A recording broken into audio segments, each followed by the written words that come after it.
हम गुंजन चौधरी एकटा सोहर गीत ल क उपस्थित भेलहुँ। हमर संग दै छथिन सोनी झा। धन्य धन्य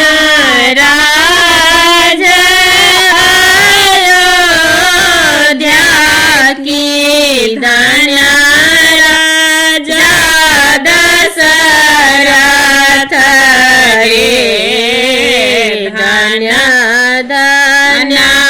राज अयोध्या की, धन्य राजा दशरथ रे, ललना रे धन्य रे कौशल्या जी के भाग की, राम जी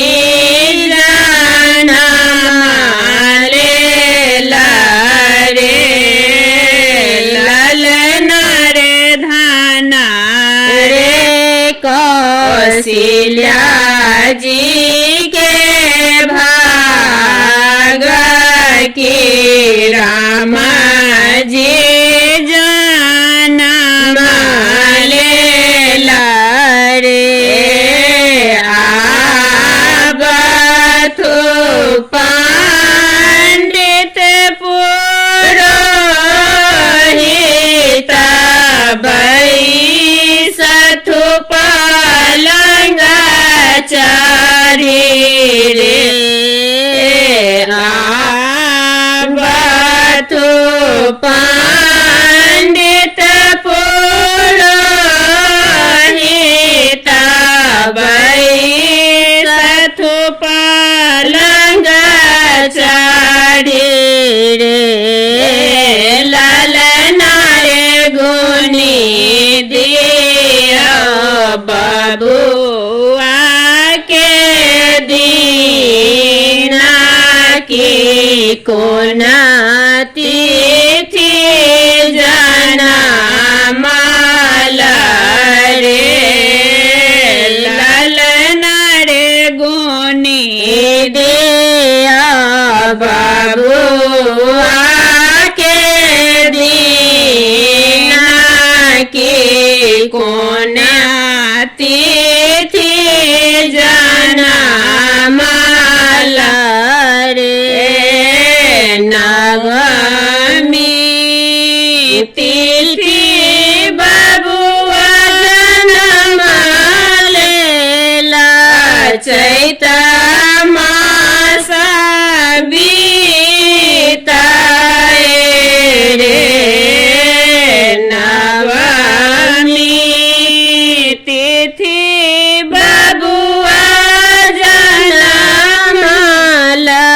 चैत मास बीताय रे, ललना रे बारहे बरस जब होयत बनहि चली जाए रे, ललना रे बारहे बरस जब होयत बनहि चले जाए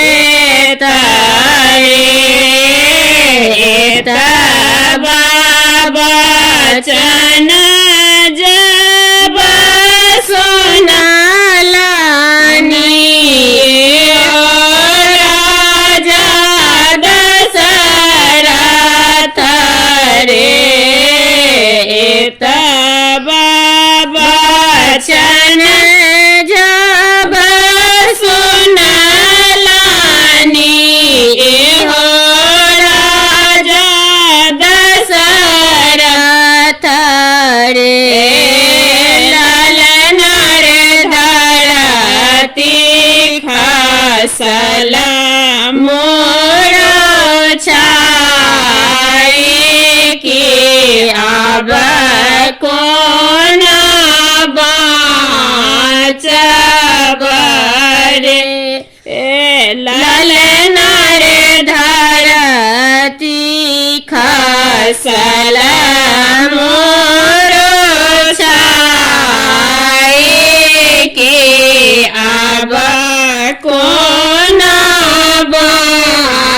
बचब रे सोई श्याम जाथी कौशल्या रानी सुनो राजा दशरथ रे सोए रे श्याम जाथी कौशल्या रानी सुनो राजा दशरथ रे ललना रे कतहु भय बाबू